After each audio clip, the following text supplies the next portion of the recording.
ఈ రోజున ఒక కిలాడి ఏడుపు, బొట్టు లేని ముండ ఏడుపు, ఇంత ఘోరంగాన మరి ఛీ, ఆమె పేరు కూడా ఇదేనండి. వారి వల్లే ఇలా మీకు జరగబోతుంది. ఆ యొక్క స్త్రీ జన్మంతా సరిపడా శత్రుత్వాన్ని కలగచేసింది. ఇది ఇప్పటి నుంచి మొదలైంది కాదు, ఎప్పటి నుంచో మొదలైంది.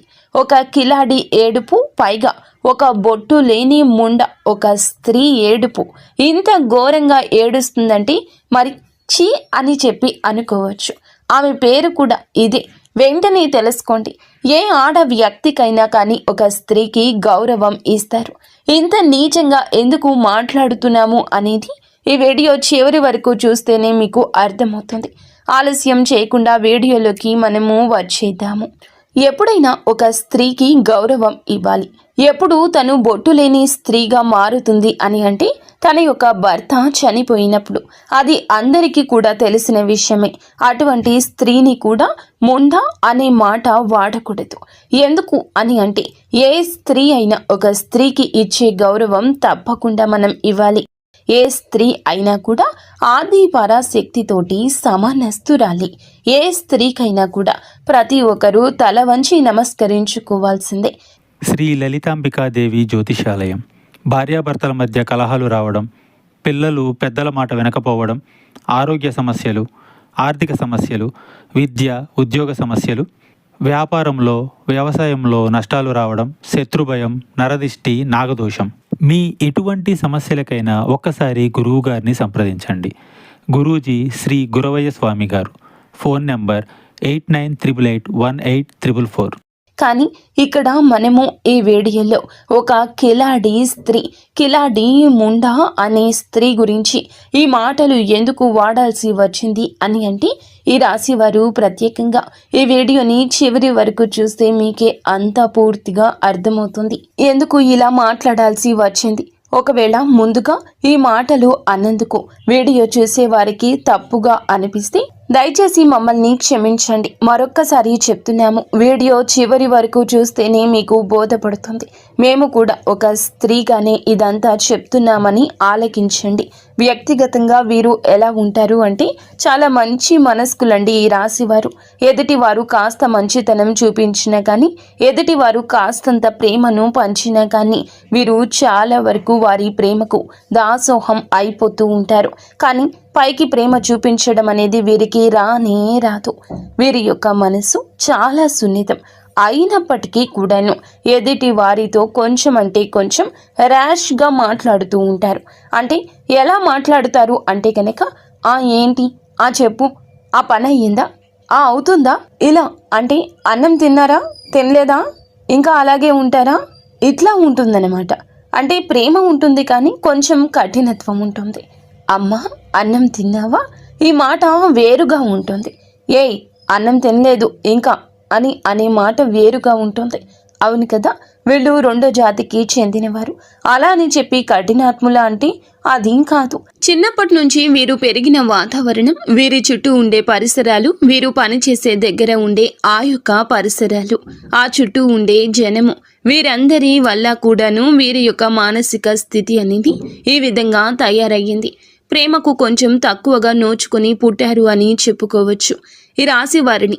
ఎందుకు అని అంటే గనక చిన్నతనం నుంచి కూడా వీరికి కుటుంబ బాధ్యతలు, బరువులు అనేవి వీరి మీద పడేసరికి కుటుంబాన్ని ఎలా పోషించాలి, అయ్యో నా కుటుంబ పరిస్థితి ఇంత ఘోరంగా అయిపోయింది, నా వంతు సహాయం నేను చేద్దాము, ఎంతో ఒక వేడి నీళ్లకు చన్నీళ్లు తోడులాగా నేను కూడా ఒక రూపాయి సంపాదించి నా కుటుంబానికి ఇచ్చి సహాయపడదాము అనే ఉద్దేశ్యంతో వీరు చిన్నతనంలోనే ఆ చదువు ఏదైతే ఉంటుందో, కొంతమంది చదువుకుంటున్న పార్ట్ టైం జాబ్ లాగా చేసుకునైనా కుటుంబానికి ఎంతో కొంత విలువని ఇచ్చి, ఎంతో గౌరవాన్ని ఇచ్చి, కుటుంబం కోసం ఒక రూపాయిని చిన్న వయసు నుండి కష్టపడి అందచేశారని కూడా చెప్పుకోవచ్చు.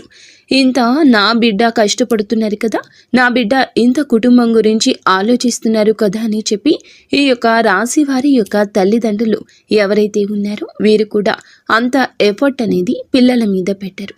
ప్రేమ లేదా అంటే ప్రేమ లేదు అని మేము చెప్పము. కానీ వీరి యొక్క మెంటాలిటీ ఏ విధంగా ఉంటుంది అంటే మనం ఏంటో మనం చూసుకుందాము, మన స్వార్థం మనం చూసుకుందాము, మనకి డబ్బులు నెల వచ్చేసరికి చేతిలో పెడుతున్నారా లేదా చేతిలో పెడుతుందా, ఇంతవరకే చూసుకుందాము అన్నట్లుగా వారి యొక్క వ్యక్తిగతం గురించి ఆలోచించుకుంటారు. ఇటు వీరి యొక్క బిడ్డల గురించి కాస్త నిర్లక్ష్య ధోరణి. ఎంత ప్రేమ ఉన్న తల్లిదండ్రులు అన్నా తర్వాత ప్రేమ లేకుండా ఉండదు. ప్రేమ ఉంటుంది, కానీ ఆ ప్రేమకు కూడా ఒక లిమిట్ అనేది ఉంటుంది. అంటే ఒక గీత అనేది వారే గీసుకున్నారు. ఆ గీత దాటి వాళ్ళు అడుగు బయటికి పెట్టి వాళ్ళ దగ్గరికి తీసుకోకపోవడం వల్ల కాస్తంత వీరికి మూర్ఖత్వం అనేది పెరిగిపోయింది. ఇక్కడ ఎంత మూర్ఖత్వం పెరిగినా కూడా, ఎంత చదువు అనేది నిర్లక్ష్యం చేసినా కూడా సమాజానికి మనము ఒక విలువను ఇవ్వాలి అనే విషయం వీరికి తెలుసు. ఇక్కడ మనకి సమాజం, మన యొక్క జీవితం అనేది ఎంతోమంది వ్యక్తుల ద్వారా ఎన్నో గుణపాఠాలు నేర్పిస్తుంది. మనుషులతో ఎలా మాట్లాడాలి, ఎలా ప్రవర్తించాలి, డబ్బు కోసం ఏ పని చేయాలి, ఏ దారిలో వెళ్తే మనకి గౌరవం పెరుగుతుంది, ఇవన్నీ కూడా వీరి చుట్టూ పరిసరాల నుంచి నేర్చుకున్నవి చాలా ఎక్కువగా ఉంటాయన్నమాట. కాబట్టి ఈ రాశి వారు ఇన్ని కష్టాలు పడి ఇంతగా ఆ యొక్క పరిస్థితులన్నీ ఎదుర్కొని తట్టుకుని చిన్న వయసు నుండే కుటుంబ బరువు అనేది భుజాల మీద వేసుకుని వీళ్ళకంటూ ఏ కష్టాలు వచ్చినా అన్నింటినీ తట్టుకుని జీవితంలో వయస్సులో అనుభవించాల్సిన సుఖాలను వీరు అనుభవించలేకపోయారు. కాబట్టి వీరు ఈ యొక్క ఆ మానసిక స్థితి అనేది కొంచెం కఠినత్వంగా మారిందే తప్ప వీరు యాక్చువల్గా అయితే చాలా అంటే చాలా మంచి మనసు ఉన్నవారు. కుటుంబం కోసం త్యాగం చేస్తారు. రేయింబవళ్ళు కుటుంబం కోసం కష్టపడి పని చేస్తారు. కష్టపడి కుటుంబం కోసం ఎక్కువ ప్రాముఖ్యత ఇస్తారు. వారికంటూ సమాజంలో ఒక గుర్తింపు తేవాలి, నలుగురిలో వారికంటూ ఒక విలువ తీసుకొచ్చి పెట్టాలి, వారికంటూ ఒక స్థానాన్ని మనమే ఏర్పరచాలి అనే ఉద్దేశ్యంతో, అంటే వారు కష్టపడి ఒక కొవ్వొత్తిలాగా వెలుగునిస్తూ వీరు కరిగిపోతారు అని కూడా చెప్పొచ్చు. అంత త్యాగం అనేది ఈ రాశి జాతకుల్లో ఉంటుంది. కానీ ఇంత చేస్తున్నాను అని చెప్పి బయటకు మాత్రం చూపించారు. అటువంటి వ్యక్తిత్వం కలిగిన వారు ఈ యొక్క రాశి వారు. కానీ ఎవరి కష్టాలు వారు పడుతున్నా కూడా, ఎవరి బాధలు వారు పడుతున్నా కూడా, ఎవరు నొప్పిని వారు అనుభవిస్తున్నా కూడా ఇక్కడ బయట పరిస్థితులు ఏ విధంగా ఉన్నాయంటే, మనం రూపాయి పెట్టి ఒకళ్ళ చేత పని చేయించుకుంటున్న ఏడుపే. మన రూపాయి పెట్టి మనం ఏదైనా ఒక ఆటో కానీ ఒక కారు కానీ మన ఇంటికి పిలిపించుకొని అది ఎక్కి వెళ్ళినా కూడా ఏడుపే. మనం రూపాయి పెట్టుకుని ఏదైనా ఒక మంచి చీర కట్టుకున్నా బయటికి ఇలా కనిపించినా కూడా ఏడుపే.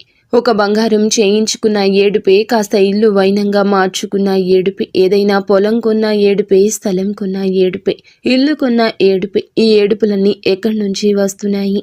మన మీద పడి ఏడవాల్సిన అవసరం ఒకరికి ఎందుకుంటుంది? ఇంత ఏడ్చి వారు సాధించేది ఏమిటి అంటే కనుక, ఇక్కడ ఏడ్చేవారు ఎవరు అనే మాటకు వస్తే మొదటిగా ఏడ్చేవారు బయటవారు కాదు, మీకు మీ ఇంట్లో ఉన్నవారు ఇక్కడ ఎక్కువగా ఏడుస్తూ ఉంటారు. మీరు 100% నమ్మినా నమ్మకపోయినా కానీ మీ యొక్క కుటుంబంలో మీరంటూ కూడా కొంతమందిని నమ్ముతారు.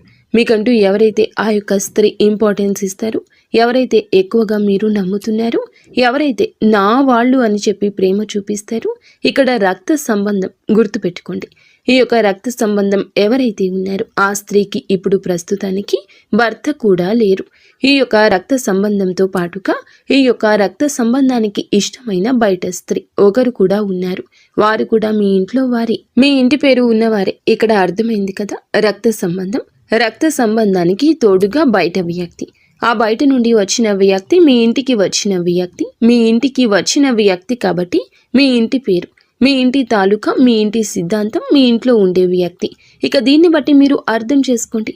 కానీ ఈ యొక్క స్త్రీల ఏడుపు వల్ల ఏం జరుగుతుంది, మాకేం నష్టం వచ్చింది, వారు ఏడుస్తున్నారు అని ఇంత ఖచ్చితంగా మీరు ఎలా చెప్పగలుగుతారు అంటే చెప్తాము వినండి. ఎందుకు అని అంటే కనుక, ఎప్పుడైనా కానీ మీరు మంచితనానికి పోతారు. నా వాళ్లే కదా అని చెప్పి ₹1 ఖర్చు పెడతారు.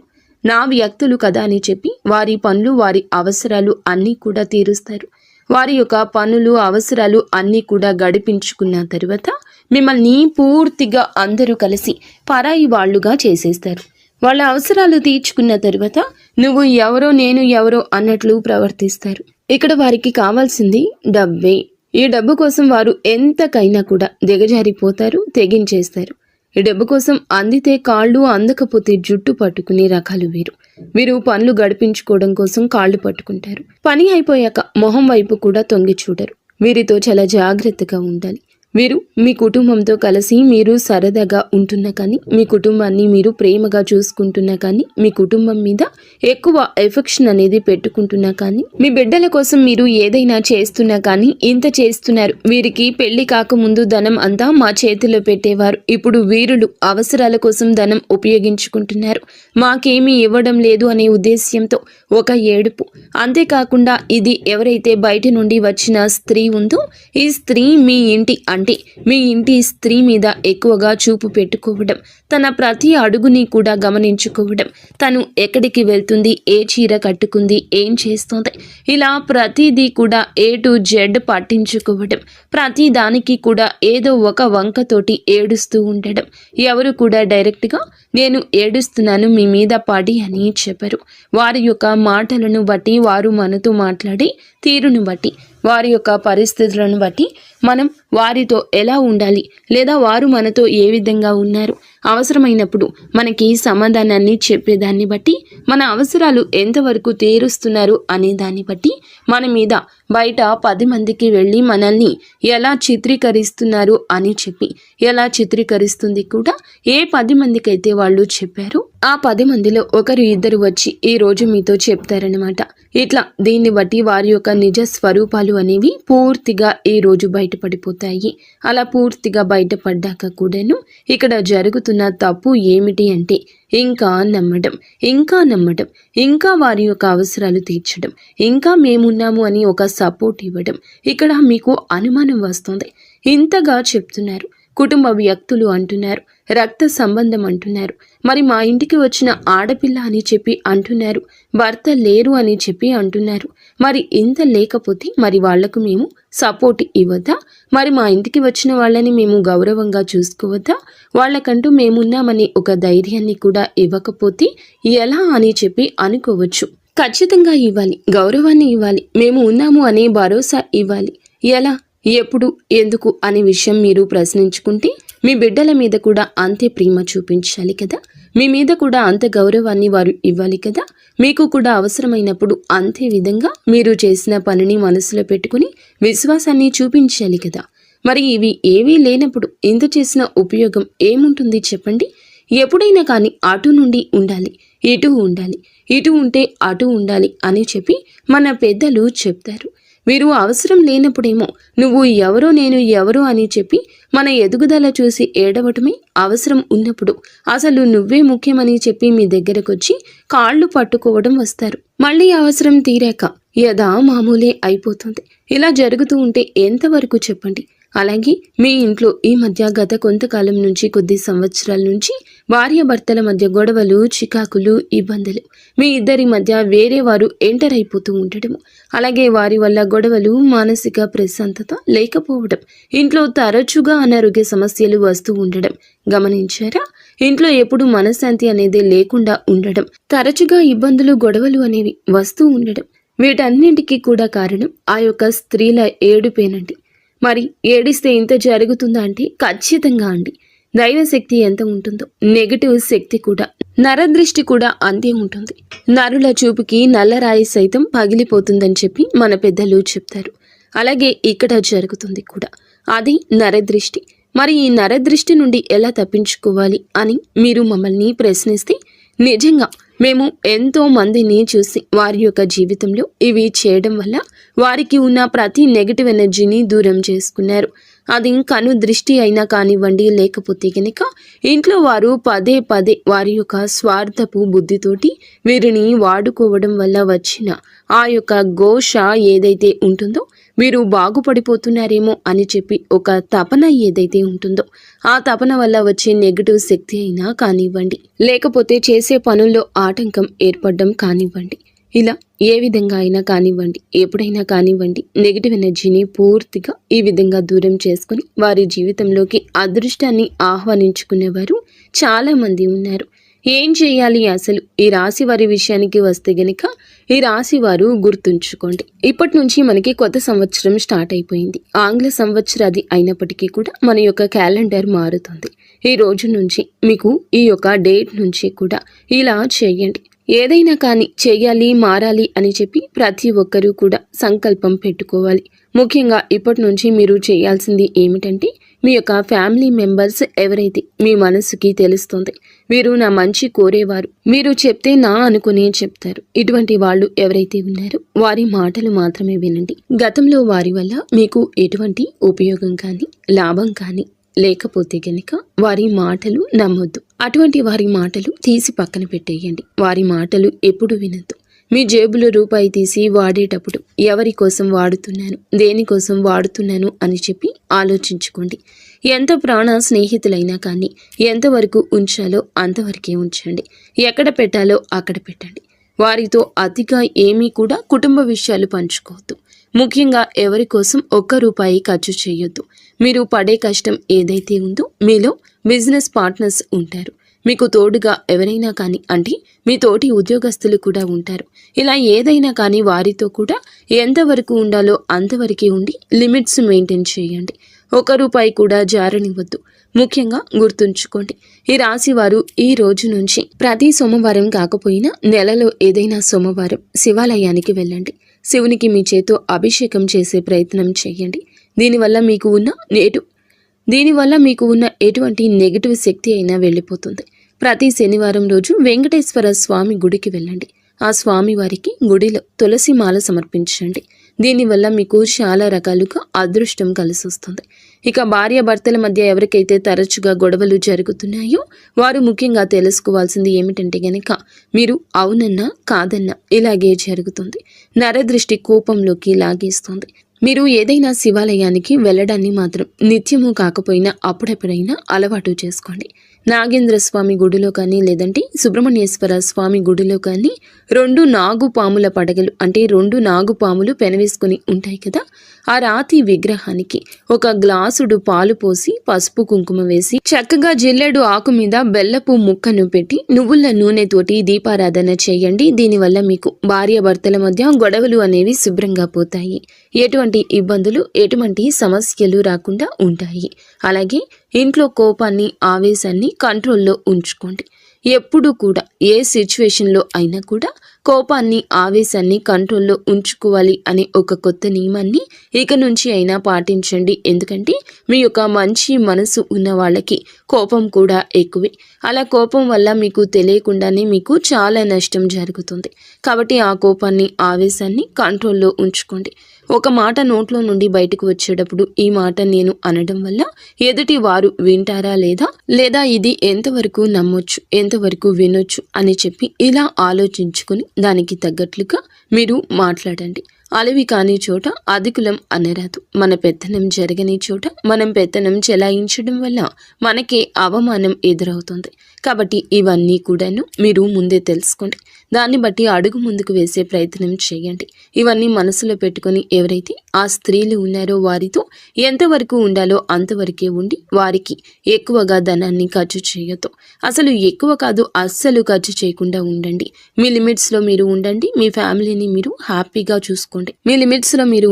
మీ ఫ్యామిలీని మీరు హ్యాపీగా చూసుకొని మేము చెప్పిన పనులన్నీ చేసుకుంటూ ప్రతి అమావాస్యకు ఎర్ర నీళ్లు తిప్పి వేసుకుంటూ ఉంటూ బయటికి వెళ్ళినప్పుడల్లా అరికాళ్లలో కాటుక చుక్క పెట్టుకుని వెళ్ళడం, జోబులో నిమ్మకాయ పెట్టుకుని వెళ్ళడం, ఇటువంటివి అన్నీ కూడా చేస్తూ ఉండడం వల్ల మీరు చాలా వరకు కూడా ఒడ్డున పడతారు.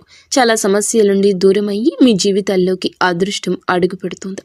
అర్థమైంది కదండి. ఈ రాశి వారికి ఈ వీడియో నచ్చిందని అనుకుంటున్నాము. నచ్చింది అనిపిస్తే వీడియోకి లైక్ చేయండి. కింద కామెంట్ సెక్షన్లో ఓం నమః శివాయ